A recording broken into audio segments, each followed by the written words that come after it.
وقولي سبحانك لا علم لنا إلا ما علمتنا إنك أنت العليم الحكيم اللهم ارزقنا فهم النبيين وحفظ المرسلين وإلهام الملائكة المقربين اللهم أغننا بالعلم وزينا بالحلم وأكرمنا بالتقوى وجملنا بالعافية لا حول ولا قوة إلا بالله العلي العظيم والحمد لله رب العالمين نوينا التعلم والتعليم والتذكر والتذكير والنفع والانتفاع والإفادة والاستفادة والحث على التمسك بكتاب الله تعالى وسنة رسوله والدعاء إلى الهدى والدلالة على الخير ابتغاء وجه الله ومرضاته وقربه وثوابه سبحانه وتعالى. الفاتحة إلى حضرة النبي المصطفى محمد صلى الله عليه وسلم وأزواجه وذريته وأهل بيته وإلى مؤلف هذا الكتاب وشاره وأصولهم وفرعهم وإلى والدينا وأولادنا أن الله سبحانه وتعالى يرزقنا العلم والعمل ويحفظنا من الزي وزلل وأن الله يلطف بنا وبكم وبالمسلمين ويختم لنا بالحسنى وهو راض عنا في خير ولطف وعافية. وإلى حضرة النبي المصطفى محمد صلى الله عليه وسلم بسر الفاتحة. أعوذ بالله من الشيطان الرجيم. بسم الله الرحمن الرحيم. الحمد لله رب العالمين الرحمن الرحيم مالك يوم الدين إياك نعبد وإياك نستعين اهدنا الصراط المستقيم صراط الذين أنعمت عليهم غير المغضوب عليهم ولا الضالين آمين. Alhamdulillah, para jamaah ini dimuliakan Allah. Segala puji bagi Allah Subhanahu wa taala. Asbahna wa asbahal mulku lillah, bahwa kita masuk waktu pagi, waktu subuh dalam kondisi diberikan taufik inayah hidayah oleh Allah. Kita bermohon kepada Allah mudah-mudahan amal saleh kita yang terdahulu, yang hari dan ke depan semuanya diterima oleh Allah Subhanahu wa taala. Salawat dan salam terus terlimpah ruah kepada hadratul Rasul Sayyiduna Maulana Muhammad sallallahu alaihi wa alihi wa sahbihi wasallam serta keluarga sahabat pengikut sekalian. Amin Allahumma amin. Pada pagi hari ini insyaallah kita akan membahas satu nasihat, sekumpulan nasihat yang berisikan 7 rangkaian dari bab As-Subai. Yang ini merupakan nasihat dari Sayyidina Abu Bakar As-Siddiq radhiyallahu anhu. Bismillahirrahmanirrahim. Wal maqalatu tsaniyatu, dan makalah atau nasihat yang kedua. Kenapa langsung kedua? Karena nasihat yang pertama nasihat yang sudah sangat masyhur tentang 7 golongan yang mendapatkan naungan dari Allah Subhanahu wa taala pada hari di mana tidak ada naungan kecuali naungan dari Allah. Ini sudah sangat masyhur. Maka kita masuk nasihat yang kedua. Wal maqalatu tsaniyatu, dan nasihat yang kedua, qala Abu Bakrin As-Siddiq radhiyallahu anhu. Berkata Sayyidina Abu Bakar As-Siddiq radhiyallahu anhu, beliau menyatakan al-bakhilu wa huwal mani'u min mali nafsihi. Orang yang bakhil itu siapa dia? Yaitu orang yang enggan mengeluarkan hartanya. La yakhlu min ihdas sab'i, dia tidak akan keluar, tidak akan selamat dari 7 perkara. Artinya orang yang bakhil terhadap hartanya, maka dia tidak akan terlepas dari 7 bencana. Imma, yang pertama, adapun yang pertama, an yamuta fayarithuhu man yubdhiluhu atau yabdhuluhu ay yufni, wa fi nuskhatin yubadhiru ay yufarriqu ma lahu wa yunfiqhu ay yukhrijuhu. Yang pertama, boleh jadi ada ketika dia mati maka hartanya akan diwarisi oleh orang-orang atau ahli warisnya yang menghabiskannya harta tersebut li ghairi ma amarallahu ta'ala, yang ketika dikeluarkan oleh ahli warisnya maka dikeluarkannya itu pada perkara yang tidak diperintahkan Allah Subhanahu wa taala. Au yusallitallahu alaihi sultanan jairan fayakhudhahu, atau yang kedua kata beliau, Allah akan utuskan, Allah akan munculkan sultanan jairan, penguasa yang lalim. Fayakhudhahu, kemudian sultan atau penguasa itu mengambil harta tersebut ba'da tadlili nafsihi bitta'dzib, atau yang kemudian ketika dia ambil, sebelum diambil maka dia dihinakan dengan diazab atau disiksa oleh sultan tersebut. Au yuhayyijullah au yuhayyiju ay yuharrikullahu ta'ala syahwatan tufsidu alaihi malah. Atau yang ketiga, kalau tidak dia selamat dari perkara yang 1 dan 2, maka Allah akan menggerakkan syahwatnya sehingga dengan syahwat tersebut hartanya hancur. Fi tilka syahwati, gara-gara syahwat tersebut. Au yabdu lahu ra'yun ay yuzhiru minhu fikratan, atau kemudian kalau tidak dia selamat 1, 2, 3, maka yang keempat Allah Subhanahu wa taala akan memunculkan fikiran dalam dirinya fi bina'in au imaratin, bina'in au nahwihi, dengan cara dimunculkan fikiran untuk membuat bangunan atau imarah, juga bangunan, fi ardin kharabin, pada tempat yang rusak, fayadhhabu fihi maluhu au yusibu lahu nakbatun ay musibah. Atau yang keempat, ketika dia dimunculkan fikiran untuk membangunkan harta di tempat yang rusak, kemudian dengan tempat rusak tersebut maka dia mendapatkan bencana atau mendapatkan musibah. Min nakbatid dunya, berupa bencana dunia, min gharaqin fil ma, boleh jadi hartanya tersebut tenggelam, au haraqin bin nar, au huriqa bin nar, atau hartanya tersebut terbakar menjadi hangus, au saraqatin wa ma asbaha dzalik, ataupun ada yang mencuri di tempat tersebut sehingga hartanya hilang. Min isabatil matari awid dudi awil qarafat awil fi'ran, maka hartanya tersebut ketika dia tanamkan, dia investasikan di satu tempat, maka hartanya pun hilang, berupa ditimpa oleh hujan, atau dimakan oleh ulat, atau dicuri oleh segerombolan tikus. Kemudian selanjutnya au yusibahu, atau yang pilihan yang berikutnya yang kelima, Allah Subhanahu wa taala memberikan dia musibah ay badanahu, pada badannya, illatan, berupa satu penyakit, daimatan, penyakit yang kronis yang terus menerus, fayunfiqa ma lahu fi mudawatiha, kemudian gara-gara sakit tersebut maka dia menghabiskan hartanya untuk mengobati sakitnya tersebut.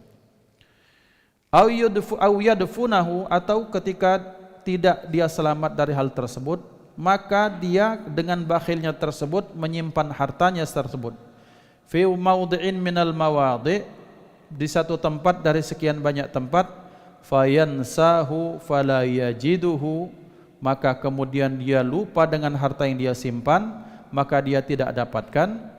Atau selanjutnya au yamuta huwa qabla an ya'khudha malah, atau dia mati sebelum sempat dia mengambil harta yang disimpan tersebut.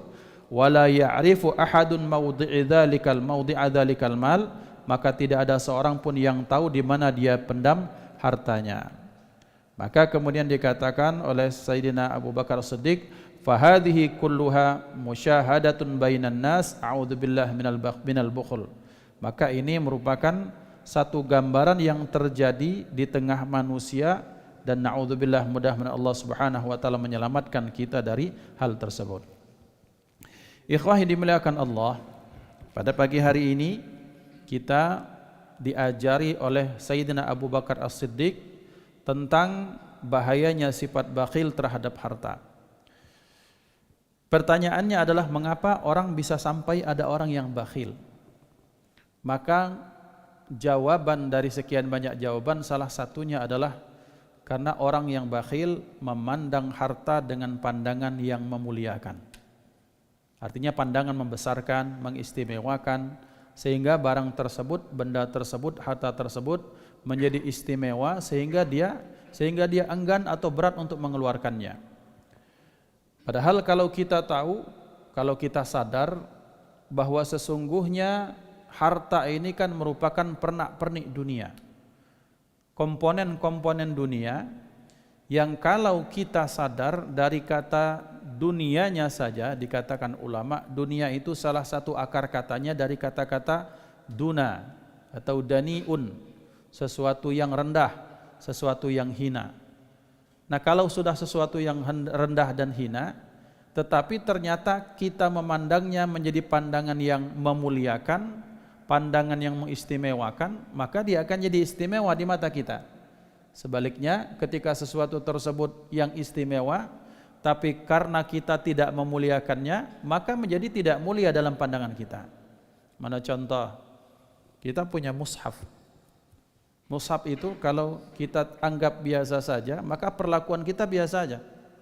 Kita genggam biasa, tidak berwudu, tidak ada rasa ta'zim, membukanya biasa saja. Tapi bayangkan kalau ada orang-orang yang diajari adab terhadap Al-Quran, terhadap kitab, terhadap ilmu, maka memegangnya dengan penuh penghormatan. Zaman dahulu kita diajari megang Quran itu kan ditaruh di dada, bagian dari tabarruk supaya isinya itu masuk ke relung dada kita, tidak hanya masuk ke otak dan mulut saja. Kemudian selanjutnya ketika kita bacanya pakai penunjuk, tidak langsung pakai jari misalnya. Ini kan bagian dari adab. Mengapa kita bisa seperti itu? Karena kita memandang sesuatu tersebut mulia. Ketika diserahkan dengan baik, kemudian menerimanya pun mencium, itu kan adab yang itu tidak akan muncul kecuali dari orang yang menganggap sesuatu tersebut mulia. Maka orang menganggap sesuatu mulia, maka dia akan memperhatikannya dengan baik-baik. Sesuatu yang dianggap istimewa, sesuatu yang dianggap baik, maka dia akan jaga dengan penuh perasaan. Maka orang-orang yang memuliakan sesuatu yang pada hakikatnya memang mulia, maka dia memuliakan sesuatu yang tepat. Tetapi ternyata ketika ada yang memuliakan sesuatu yang sebenarnya di mata Allah tidak mulia, maka di situ pasti ada konsekuensinya. Maka ketika seseorang memuliakan harta yang dia merupakan pernak-pernik dunia tadi, kemudian kita muliakan, kita istimewakan, apa yang terjadi? Satu, biasanya kita akan sayang mengeluarkannya. Yang kedua, yang lebih parah lagi adalah kita akan menghalalkan segala cara untuk mendapatkannya.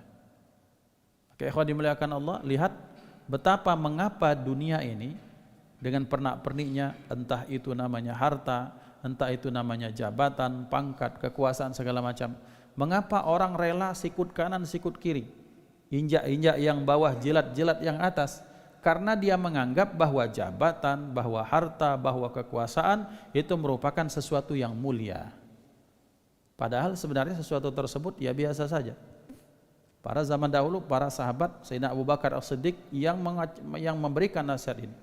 Ketika beliau kemudian secara aklamasi, dalam riwayat secara aklamasi, kemudian beliau dibaiat, maka beliau menyatakan apa kalimat yang pertama? Inna lillahi wa inna ilaihi raji'un. Tidak sujud syukur, tidak. Zaman sekarang kalau terpilih apa? Sujud syukur, nasi tumpeng, organ 3 hari 3 malam. Memang diawali dengan apa? Bagi kaos, bawa 2 gelondong ini, setua ini apa namanya nih? Karpet masjid. Kalau terpilih dibiarkan, kalau kalah tarik. Hakata. Lihat 2023, 2024 ini kaget banyak orang-orang aneh. Ya. Maka ikhwan dimuliakan Allah SWT. Mengapa bisa seperti itu? Karena mereka menganggap bahwa kekuasaan sesuatu yang mulia, sesuatu yang istimewa.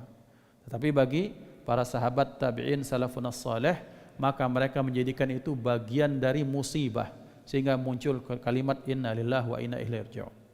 Jadi salah satu jawaban mengapa orang bisa bakhil terhadap harta, salah satunya karena harta secara umum bagi mereka sesuatu yang berharga.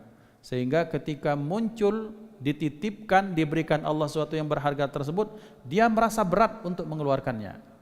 Tetapi kita harus ingat bahwa segala sesuatu itu kan ada tiketnya, ada harganya. Apa harga dari bakhil?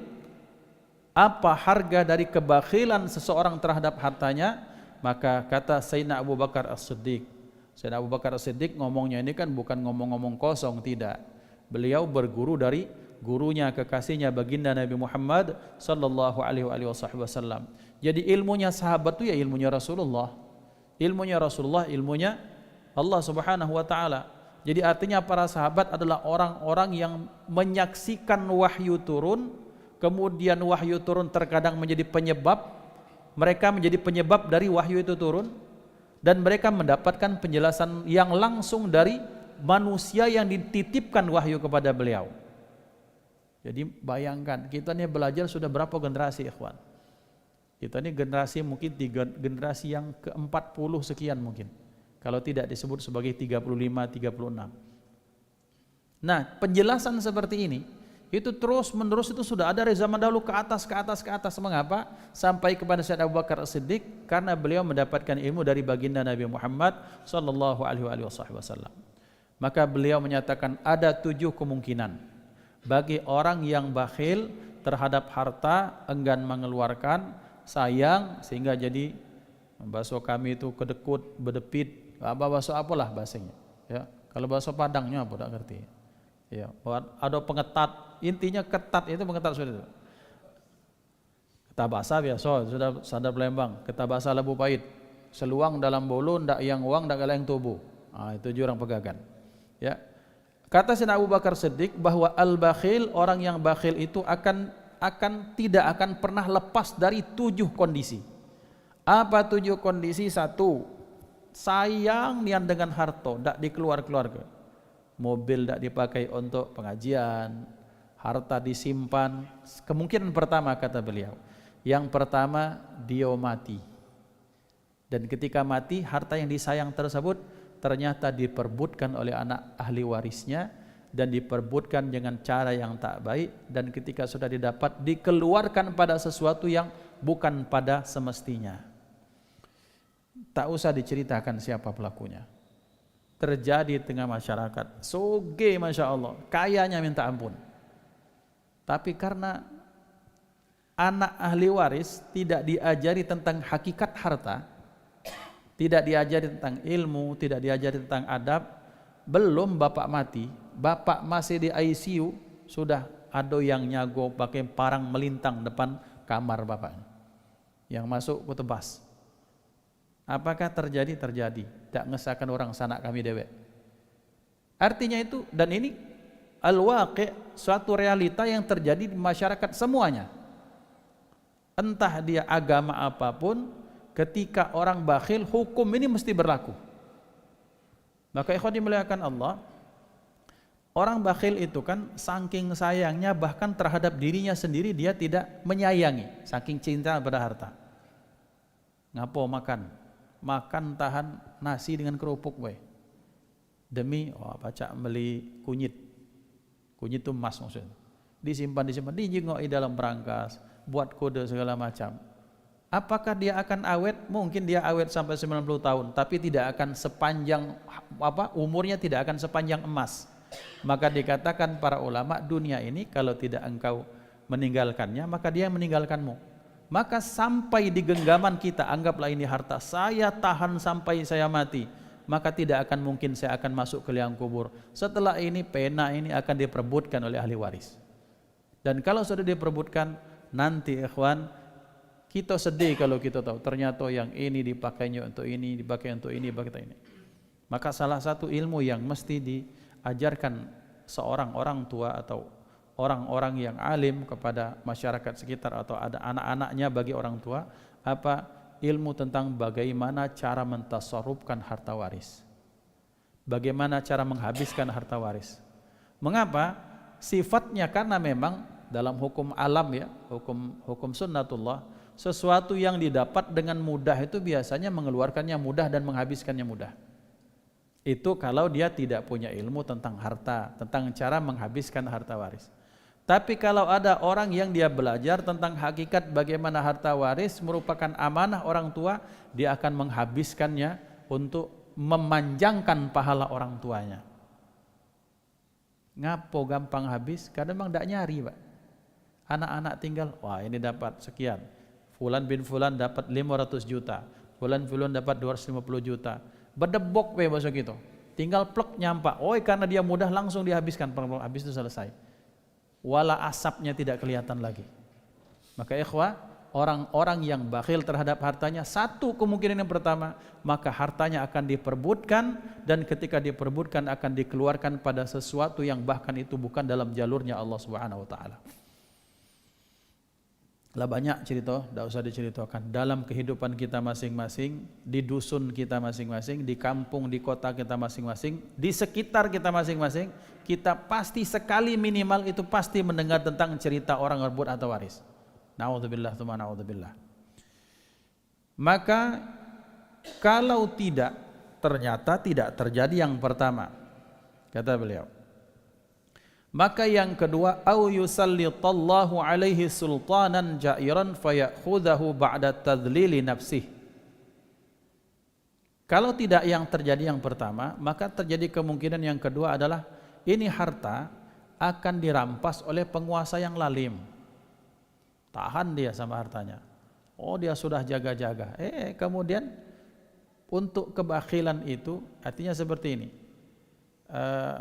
Pasangan mayat itu kan burung onta, burung pemakan bangkai.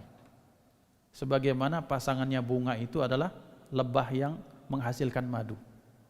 Artinya kebakhilan ini merupakan penyakit, maka Allah akan pasangkan penyakit dengan penyakit baru. Ketika penyakit baru itu dia terselamatkan dari kemungkinan pertama, dibikin penyakit yang kedua apa? Ada orang yang lalim. Sultan penguasa di sini bukan berarti sultan penguasa yang harus presiden atau tidak. Boleh jadi dia masyarakat biasa tapi punya kekuasaan di masyarakat. Maka dengan kelalimannya, maka dia ambil, dia pulilah istilahnya. Kemudian disiksa ini orang, kemudian dirampok hartanya. Jadi sultan di sini tidak harus penguasa yang lalim berupa penguasa, tidak. Siapapun dia yang punya kekuasaan, maka hartanya diambil secara paksa setelah dia diintimidasi, dipermalukan, diazab, dihina segala macam. Maka apakah terjadi? Ya terjadi. Mungkin zaman kita, alhamdulillah negara kita Indonesia aman. Negara kita aman. Tapi zaman dahulu betapa banyak ada orang-orang bakhil itu mendapat perlakuan seperti ini. Lewat di satu tempat, dia kena rampok. Bukan dia sayang dengan hartanya, ternyata ada orang yang berkuasa diambil itu harta. Kenapa? Karena memang dia sudah memelihara penyakit kebakhilan, dan penyakit itu kan seperti bangkai dipasangkan dengan burung pemakan bangkai. Na'udzubillah. Kemudian selanjutnya, au yuhija au yuharrikallahu lahu syahwatan tufsidu alaihi malah. Yang berikutnya yang lebih ngeri lagi, orang ini, yang ketiga ini, orang yang bakhil, biasanya dia akan dibangkitkan syahwatnya oleh Allah Subhanahu wa taala. Sehingga dia pakai hartanya bukan untuk kebaikan, tapi untuk, kalau bahasa kita, berfoya-foya, mengentaskan syahwatnya, kemauannya pada satu perkara yang tidak membuat Allah Subhanahu wa taala ridha. Jadi maaf, naudzubillah, dipakai untuk, yaitu untuk mabuk-mabukan misalnya. Bahasa kita Palembang untuk main betino, naudzubillah. Habis itulah Pak, barang itu. Kalau lihat, ya kemarin kan kita datang siapa? Ustadz yang makan gratis. Iya. Sengaja saya pilih katanya Ustadz untuk, ya kita boleh cerita ke kita. Tinggal di hotel yang mahal, dilihat, oh ternyata cara menghamburkan harta untuk kemaksiatan bahkan lebih mahal dibandingkan kalau untuk melakukan kebaikan. Kebaikan modal berapa? Modal sudah subuh, modal 5.000, 10.000, kerotak-kerotok lewat. Masya Allah, dapat pahala, dapat ridha Allah Ta'ala. Tapi untuk mengentaskan syahwat, tak pacak 5.000. Berapa? 15 menit, setengah juta. Itu setua tuh Pak itu. Belum nak nyiwot. Nah, kalau maksiat tak mungkin di tempat yang ramai, tak mungkin. Sembunyi-sembunyi di tempat private dan bayaran pun mahal, kan seperti itu. Maka sebanyaknya duit, kalau orang bakhil, maka Allah akan habiskan dengan cara syahwatnya dinaikkan sama Allah, kemudian dengan syahwat tersebut hartanya habis. Bahasa kita, duitnya tidak akan berbentuk Pak. Duitnya tidak akan berbentuk.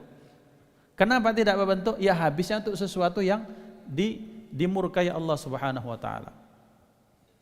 Ngumpul sama kawan-kawan dari pengajian. keluar duit 200.000, minum wedang jahe, minum ini, minum bandrek, makan yang begitu. Paling hoji 400.000 yang makan orang 20. Tapi kalau Allah sudah naikkan syahwatnya untuk satu botol minum 1 juta, 2 juta, baru itu belum biaya senggol kanan senggol kiri lah sekian berapa, nyawer, naudzubillah tsumma naudzubillah ikhwan. Maka kita lihat betapa paradoksnya kehidupan ini. Untuk amal soleh ternyata murah sebenarnya, tapi untuk melakukan kemaksiatan mahal harganya, tapi banyak yang milih. Yang saya heran itu Pak, budaya sawer. Sawer itu apakah boleh Ustadz? Boleh. Tapi yang disawer itu kalau ada haflah tilawatul Quran di Masjid Agung, lihat Pak, di Pakistan, di India, di Bangladesh tuh, disawer ini. Banyak protes, kalau saya tidak protes malah saya suka. Kapan lagi kita nyawer yang berpahala? Dasar riak, itu terserah riak. Yang penting ketika duitnya banyak berguna untuk sangkori. Ini yang disawer, yang mempertontonkan aurat, memancing syahwat, yang merusak generasi anak-anak kecil nonton seperti itu. Diajari budaya sawer itu. Sekarang ya Allah, kaget, belum lagi bininya lah siap itu dengan pentungan di rumah itu. Bini yang panas dingin masak hujan terpanas, tidak ada sawer. Tersewer, ya, selesai kalau sudah tersewer itu. Terseler pula. Nah artinya ikhwan terjadi kan? Ya terjadi. Betapa anehnya kita ini. Maka orang yang bakhil, Allah jadikan dia itu tidak pernah tepat menghabiskan hartanya. Allah jadikan dia tidak pernah mendapatkan sesuatu yang tepat untuk menghabiskan harta. Kenapa? Karena bakhil. Karena bakhil sudah merupakan sesuatu yang tidak disenangi Allah, tidak disukai malaikat, tidak disukai manusia. Maka cara Allah menghabiskan hartanya dengan cara apa? Allah timbulkan syahwatnya. Dan kalau sudah ditimbulkan syahwat itu kan dikatakan Al-Imam Al-Busiri dalam qasidah burdahnya, bahwa nafsu itu kata beliau seperti anak kecil yang sedang menyusu sama ibunya. Terus menerus sampai usia 2 tahun tidak disapih, maka sampai besar itu masih nak nyusu terus. Ini orang tidak pernah disapih semua ini, ya, sampailah tua masih nak nyapi, kira-kira. Tapi kalau orang yang 2 tahun dia dipisah, apakah bisa hidup? Ternyata si anak bisa. Ada dalam cerita, ada anak yang ngempeng sama ibunya sampai usia 4-5 tahun. Sudah masuk SD masih bina umak itulah. Terjadi mengapa? Karena tidak pernah disapih, tidak pernah dipisahkan. Maka syahwat itu, kata Imam Al-Busiri, ketika engkau sapih dia berat pada pertamanya, tapi lama-lama dia akan mampu tumbuh. Nah masalahnya adalah kalau orang bakhil, Allah yang menimbulkan syahwat pada orang tersebut, dinaikkan syahwatnya sehingga ketika dia menghabiskan hartanya pada sesuatu yang, ya Allah, dulu ada penyanyi di Indonesia, penyanyi masyhur viral zaman itu. Apa gawenya? Ya tidurnya di hotel sini, hotel situ, foya-foya segala macam. Habisnya apa? Habis itu ketika dia jadi gelandangan. Nah, naudzubillah tsumma naudzubillah, maka orang-orang yang mengentaskan yang memperturutkan syahwatnya, maka hartanya tidak akan pernah bersisa, naudzubillah.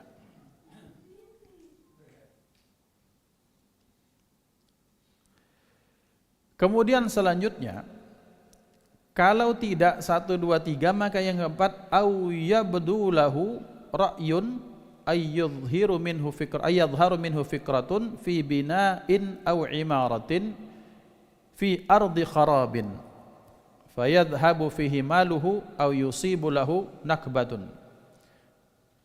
Syahwatnya tidak muncul. Kemudian selanjutnya tidak ada penguasa yang lalim, maka kemungkinan berikutnya apa? Kemungkinan berikutnya ditimbulkan sama Allah ditimbulkan semacam ide. Allah yang sengaja menimbulkan ide. Idenya dengan cara apa? Ditimbulkan ide untuk membangun bangunan yang besar, hebat segala macam di tempat fi ardi kharaban, di tempat apa? Di tempat yang rusak.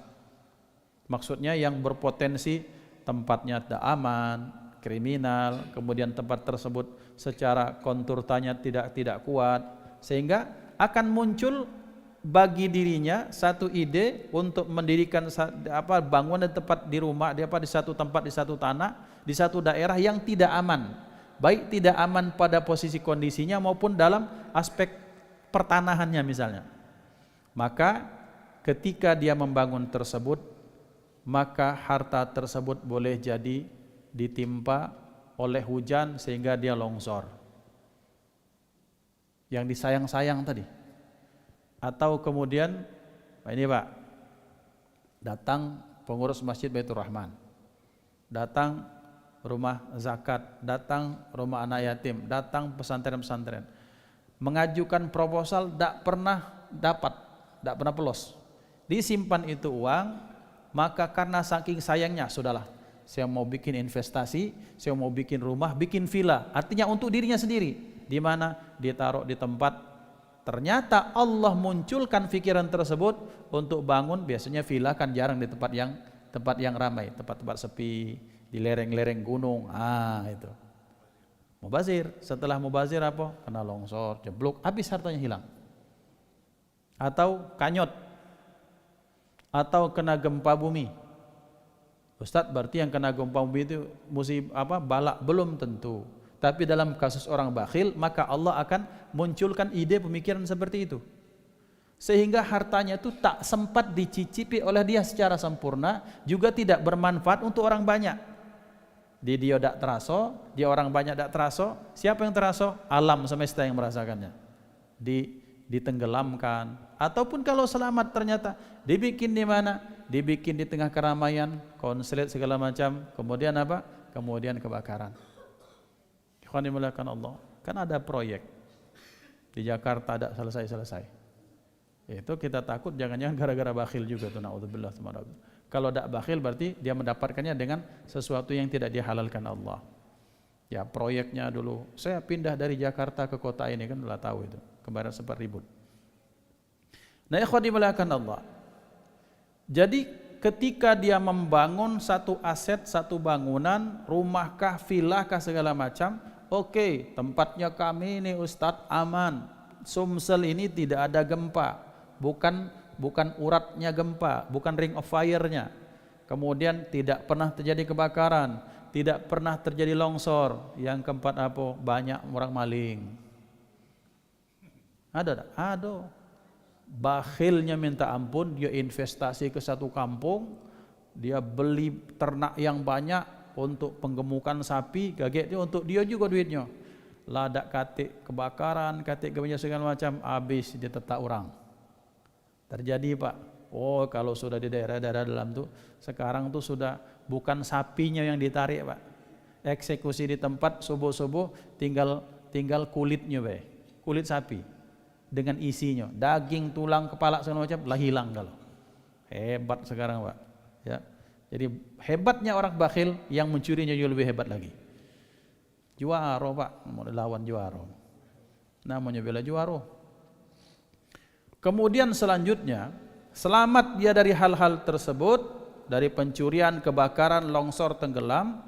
Kemudian yang berikutnya, au yusibahu illatun daimatun au yusibahu illatan daimatan fayunfiqa malahu fi mudawatiha sehingga kemudian yang berikutnya, yang keenam, dia ditimpakan sakit oleh Allah Subhanahu wa taala. Yang sakit ini terus menerus, yang gara-gara sakit dia harus berobat sehingga habis hartanya untuk berobat. Ustadz, berarti aku ini sakit terus menerus gara-gara bakhil? Belum tentu. Ini kan kita bicara tentang orang yang bakhil.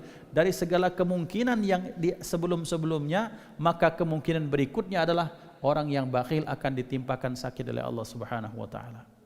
Sakit apa? Kaget dulu, sakit fisik, sakit batinnya pasti. Maka orang yang bakhil ikhwan, itu energinya negatif. Kan dikatakan oleh Imam Syafi'i radhiyallahu anhu ketika beliau makan di rumah Al-Imam Ahmad bin Hanbal radhiyallahu anhu. Makannya membasuh kami di dusun itu selaknya kuat, gelojo orang Malaysia. Makannya banyak mobo, bahoji. Nah, kemudian ketika bahoji itu selesai makan, subuh-subuhnya apa kata beliau? wahai Ahmad bin Hambal, alhamdulillah, terima kasih atas berkah makanan halal yang engkau berikan kepadaku. Tadi malam aku sudah karang 70 kitab. Mikir itu. Tapi mikirnya ulama, bukan mikirnya kita.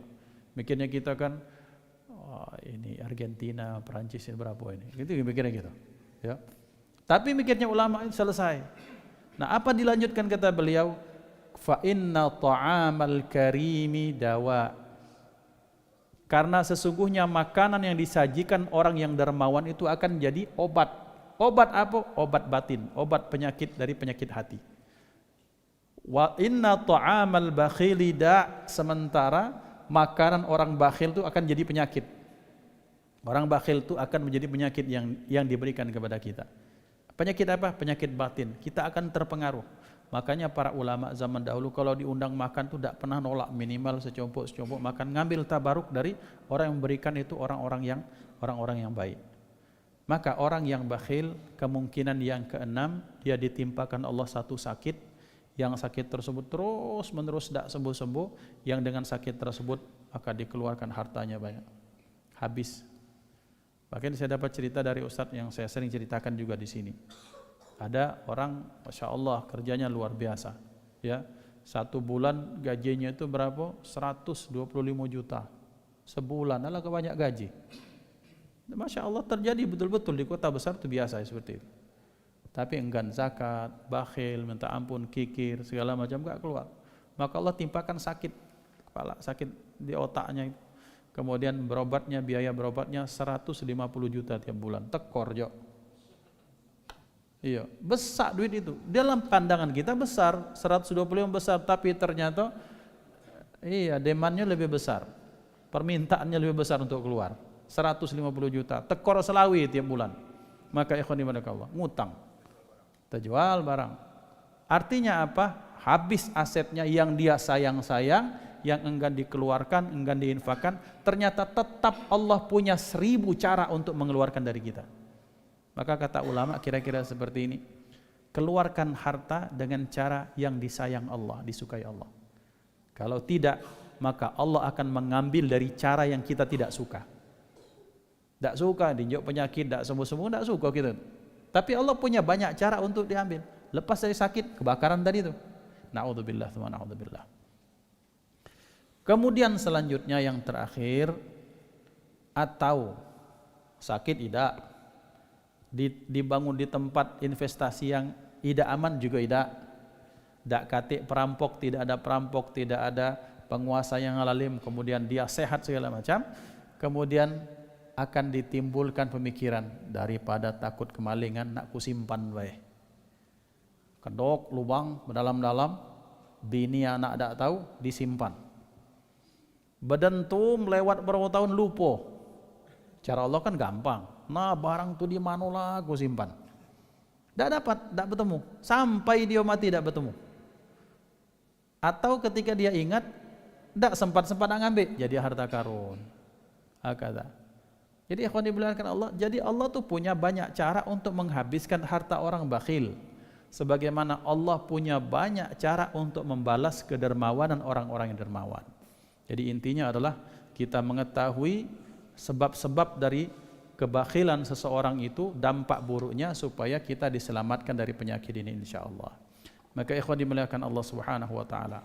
Jadi 7 kemungkinan ini yang akan ditimpakan Allah kepada orang-orang yang bakhil. Maka kita bermohon kepada Allah untuk supaya kita diselamatkan dari sifat bakhil. Mak mano caranya? Salah satunya kita memperbaiki sudut pandang tadi. Karena sudut pandang ini yang paling penting. Sudut pandang kita memuliakan dunia, memuliakan harta, maka kita akan sangat sayang untuk mengeluarkannya. Dalam kacamata kebakhilan ya.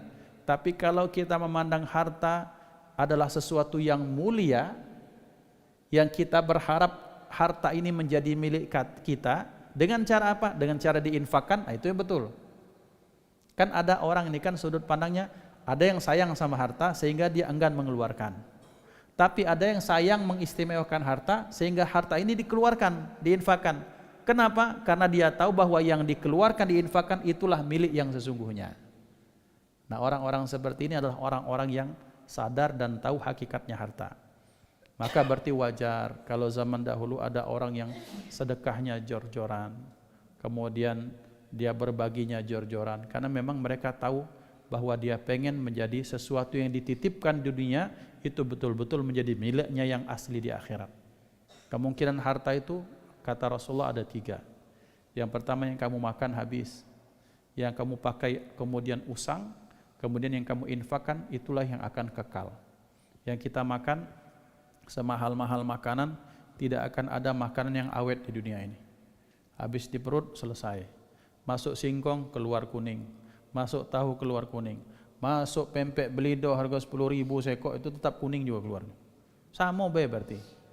Artinya apa? Yang disebut harta adalah sesuatu yang kita makan akan habis. Yang dipakai mau mahal mau murah tetap akan ada masa kadaluarsanya itu pakaian. Tapi ketika sesuatu itu dikeluarkan lewat kejap setiap subuh 5.000 lah nyimpan kita di akhirat untuk akhirat 5.000 dalam pandangan kita. Tapi ketika berbarengan kata malaikat, kan tiap hari malaikat turun, Allahumma a'ti munfiqan khalafa, ya Allah berikanlah orang yang berinfak itu khalafa, sebagai banyak gantimu dari Allah Subhanahu wa taala, ya Allah, maka diberikan dilipat gandakan oleh Allah Subhanahu wa taala. Maka nabung. Maka nabungnya orang Islam dengan cara dikeluarkan, nabungnya orang bakhil dengan cara disimpan sampai mati. Wassalam, dia tidak terasa. Maka ikhwah dimuliakan Allah Subhanahu wa taala, inilah harta, tinggal sudut pandang kita bagaimana menyikapinya. Apakah sudut pandang kita betul-betul ingin memiliki secara hakikat atau memiliki secara semu? Kalau ingin memiliki secara hakikat, maka kita keluarkan pada jalan-jalan diridhai Allah Subhanahu wa taala. Tetapi kalau kita ingin memilikinya secara semu, habis di dunia, maka ini yang terjadi 7 kemungkinan ini. Kemudian ikhwan dimuliakan Allah, bagaimana cara dilepaskan dari sifat bakhil? Maka sering-seringlah kita ke tempat-tempat yang tidak seberuntung kita. Ketika kita masuk ke satu tempat yang kumuh, yang susah, yang Masya Allah, rasa kemanusiaan kita itu akan apa? Akan tersinggung. Sehingga ya Allah, aku selama ini makan ku simpan 20 juta dalam tabungan, sementara ini orang di dusun makan 20.000 untuk orang 4 anak beranak. Ya Allah, nah rasa kasihan itu akan menghilangkan kebakhilan. Yang terakhir, sebagaimana doa yang diajarkan baginda Rasulullah sallallahu alaihi wasallam. Beliau mengajarkan doa yang semuanya insyaallah sudah hafal. Allahumma inni a'udzubika minal hammi wal hazan wa a'udzubika minal ajzi wal kasal wa a'udzubika minal jubni wal bukhul. Ya Allah, aku bermohon kepadamu dari lemahnya hati dan dari sifat bakhil. Nah ini artinya, jadi doanya itu bukan sekedar doa dari diwirid ke baida, tiap hari diwirid tapi tidak difahami maknanya, tidak ditadabburi, dihayati maknanya, sehingga kita betul-betul minta ada permintaan khusus kepada Allah Subhanahu wa taala. Maka ikhwan dimuliakan Allah, 3 hal tersebut, maka mudah-mudahan Allah Subhanahu wa taala menjadikan kita orang-orang yang faham tentang hakikat harta, sehingga sedikit demi sedikit kita terus menabung untuk akhirat kita. Kita keluarkan harta kita, keluarkan harta kita untuk membantu agamanya Allah Subhanahu wa taala. Sehingga ketika kita di akhirat, kita akan mengatakan, oh ya Allah, ngapula kurang banyak. Karena dikatakan orang-orang di akhirat kelak itu, orang akhirat itu kampungnya penyesalan. Yang tak beriman kepada Allah nyesal, yang beriman pun nyesal. Yang beriman kenapa menyesal? Dia menyesal kenapa tidak banyak yang dia keluarkan. Tiap lewat tuh 5.000 ngapola ada 10.000, kira-kira seperti itu. Yang 10.000 kalau tahu maiko balasannya, nah ini orang daerah situ, orang mana itu? Ya.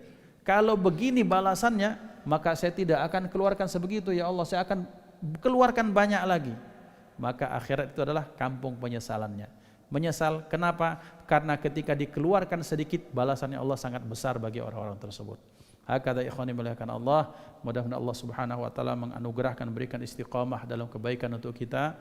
Mudah-mudahan Allah Subhanahu wa taala permudah, meringankan tangan kita untuk keluarkan apa yang dibutuhkan agama ini, sehingga kita bisa membantu agama Allah Subhanahu wa taala. Hakadza wabillahi taufik usikum wa nafsi bitaqwallah. Kita manfaatkan kesempatan ini dengan sama-sama berdoa. Kita berharap saat ini disebut-sebut sebagai saatul ijabah dari Allah Subhanahu wa taala. A'udzubillahi minasyaitonir rajim. Bismillahirrahmanirrahim. Alhamdulillahirabbil alamin. Alhamdulillahirabbil alamin. Alhamdulillahirabbil alamin.